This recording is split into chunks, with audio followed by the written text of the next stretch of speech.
Em Mateus 17, de versículos de 10 a 13, encontramos uma conversa profundamente esclarecedora entre Jesus e seus discípulos, que se segue imediatamente após a transfiguração. Um evento onde Jesus é gloriosamente transformado na presença de Pedro, Tiago e João. Este episódio não apenas fortalece a fé dos discípulos, mas também prepara o terreno para um entendimento mais profundo das profecias judaicas. Nessa passagem, os discípulos questionam Jesus sobre o ensino dos escribas que afirmam que Elias deve retornar antes do Messias. A questão revela a perplexidade dos discípulos em relação às expectativas messiânicas tradicionais e à realidade do ministério de Jesus. Respondendo, Jesus confirma a necessidade da vinda de Elias, mas revela um cumprimento surpreendente dessa profecia. Elias já veio na pessoa de João Batista, cujo destino de rejeição e sofrimento espelha o que Jesus mesmo enfrentará. Esta conversa não apenas resolve uma confusão teológica, mas também reforça a continuidade e cumprimento da missão de Deus na história da salvação. E é sobre isso que vamos refletir nessa mensagem. Então, deixe o like, se inscreva no canal e ative todas as notificações para não perder nenhuma das nossas mensagens.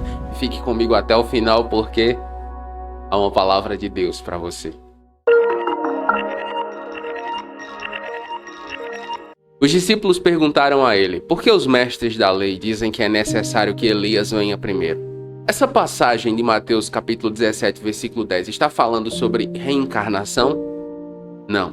Mateus 17, 10 não está falando sobre reencarnação no sentido que muitas religiões, como o hinduísmo ou o budismo, entendem. No contexto cristão, a reencarnação, isto é, a ideia de que uma alma renasce repetidamente em diferentes corpos ao longo do tempo, não é uma doutrina aceita.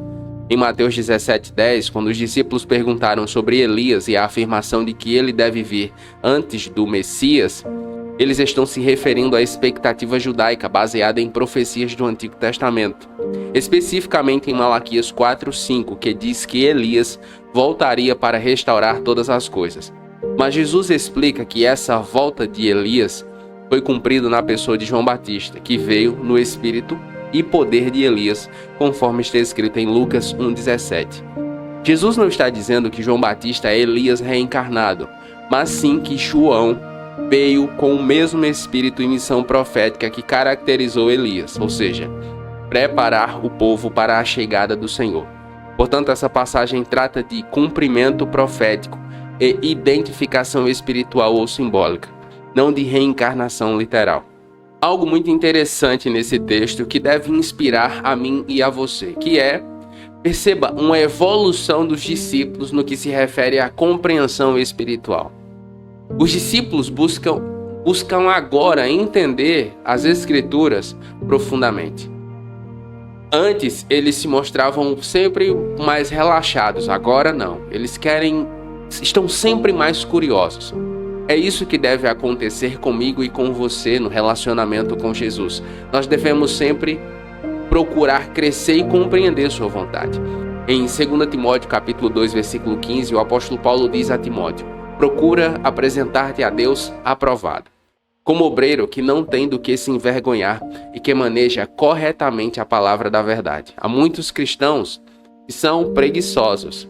Eles não querem aprender sobre Jesus, não querem investir tempo indo à igreja, à escola bíblica, investindo em conhecimento para que muitas de suas dúvidas possam ser sanadas. Eles querem que as coisas aconteçam como a multidão, que Jesus dizia algo que não entendia, então eles vão embora. É muito importante para a saúde da sua fé e relacionamento com Jesus que você esteja sempre procurando crescer no conhecimento e na graça. E nesse sentido, questionar, fazer perguntas é fundamental. Em Atos capítulo 17, versículo 11, está um dos textos que mais nos inspira com relação a isso. A Escritura diz: os bereanos eram mais nobres do que os tessalonicenses, pois receberam a mensagem com grande interesse, examinando todos os dias as Escrituras para ver se tudo era assim mesmo. Olha isso, eles receberam a mensagem com grande interesse e examinavam as Escrituras para ver se os discípulos estavam pregando a verdade. Essa deve ser a minha e a sua atitude no desenvolvimento da nossa fé. Jesus respondeu: de fato, Elias vem e restaurará todas as coisas. Mas eu digo a vocês, Elias já veio, e eles não o reconheceram, mas fizeram a ele tudo o que quiseram. Da mesma forma, o Filho do Homem será maltratado por eles. Não é incomum que a verdade esteja diante de nós e nós não a percebamos. E quando eu falo nós, eu me refiro à humanidade, a pessoas. E isso claramente aconteceu com o Senhor Jesus. Ele estava ali, ele veio para o seu povo, os judeus, mas eles não creram nele. Como diz João capítulo 1, versículos de 10 a 11. Veio para o que era seu, mas os seus não receberam. Mas a todos quantos o receberam, deu-lhes o direito de se tornarem filhos de Deus. Isto é, aos que creem no seu nome. Jesus estava ali. Eles estavam vendo, tocando, conversando a verdade, o verbo encarnado diante deles, mas eles não creram. Além do próprio Senhor Jesus, eles também tiveram os profetas. Por exemplo, João Batista, que veio no espírito e poder de Elias. Mas, embora alguma boa parte deles tivesse uma admiração e respeito pelo profeta João, ainda assim não creram. O que eu quero dizer é que ficar impressionado, maravilhado, achar bonito, ficar emocionado, não resolve, tá? Não é o suficiente. Nós precisamos, de fato, tomar a cruz diária.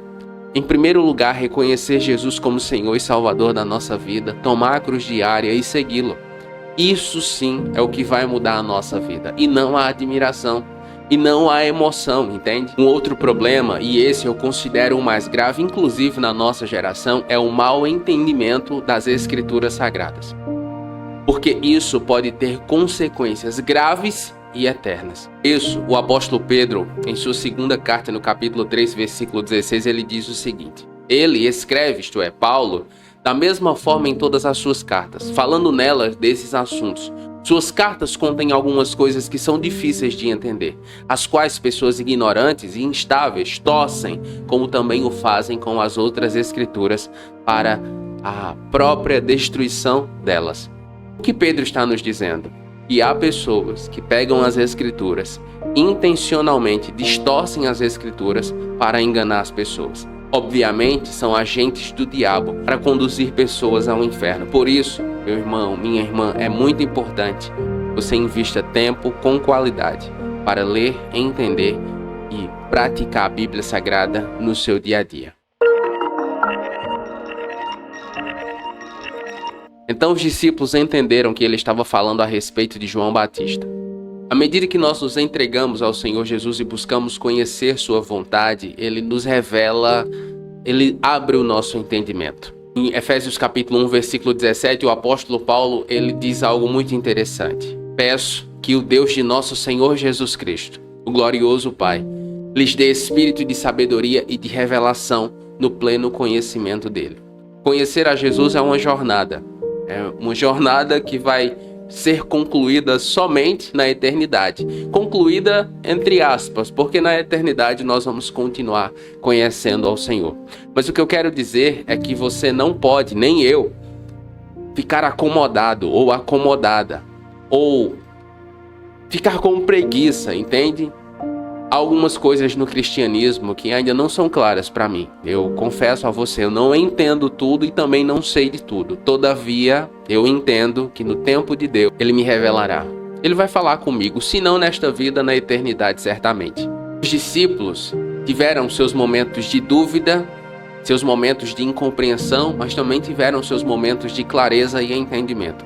E isso fica ainda mais claro após a ressurreição de Jesus. Por exemplo, em Atos 10:34, o apóstolo Paulo tem uma revelação sobre o Senhor Jesus e ele diz: então Pedro começou a falar, agora percebo verdadeiramente que Deus não faz acepção de pessoas. Esse episódio é quando o Senhor Deus mandou que ele comesse animais impuros e ele não quis comer, quando o objetivo de Deus era que ele soubesse, Pedro, e o Senhor estava disposto a salvar também os gentios. O que eu quero dizer é que no relacionamento com Deus vai haver momentos assim, em que nós não entenderemos, mas em que nós entenderemos.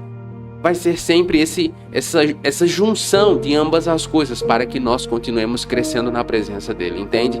O importante é não desistir. E por quê? Porque essa iluminação de entendimento nos leva à maturidade e muda a forma como nós vemos o mundo e também a nossa fé. Sobre isso, em 2 Coríntios capítulo 4, versículo 6, o apóstolo Paulo diz o seguinte: pois Deus que disse, das trevas brilhará a luz. Ele mesmo brilhou em nossos corações para a iluminação do conhecimento da glória de Deus na face de Cristo. À medida que nós caminhamos com Jesus, o Senhor Deus vai nos dando mais entendimento sobre quem Ele é, para que sejamos mais frutíferos e para que o tornemos cada vez mais conhecido. Vamos orar? Pai Santo, Todo-Poderoso, o Senhor revelou através do seu Filho Jesus Cristo as profundezas das profecias e preparou os caminhos da salvação. Nós te agradecemos pela luz da sua compreensão que o Senhor nos deu para entender seus propósitos. Assim como reconheceste João Batista como Elias que haveria de vir, ajuda-nos a identificar e a acolher as verdades espirituais que o Senhor coloca diante de nós. Fortalece nossa fé para que possamos, como os discípulos, compreender plenamente as lições ensinadas por Cristo e aplicá-las em nossa vida. Dá-nos, Senhor, sabedoria para discernir Tua voz em meio às tradições e ensinamentos que muitas vezes podem nos confundir ou desviar. Senhor, que não sejamos apenas ouvintes, mas verdadeiros seguidores da Tua palavra, prontos para atuar segundo o Teu Espírito e poder, cumprindo com coragem e amor a missão que o Senhor deu a cada um de nós. Nós oramos assim, crendo, em nome de Jesus. Amém. Qual foi a parte dessa mensagem que mais falou com você? Me diga nos comentários. E se você quer saber o que a transfiguração de Jesus nos ensina sobre direção de Deus, assista o vídeo que vai aparecer aqui na tela. Eu tenho certeza que ele vai edificar muito sua vida. Nos comentários, faça seu pedido de oração e nós estaremos orando com você. E se você ficou comigo até aqui, escreva aí nos comentários: quero te conhecer, Jesus. E eu vou saber que você ficou comigo até o final. Eu oro para que Deus abençoe a sua vida e até a próxima.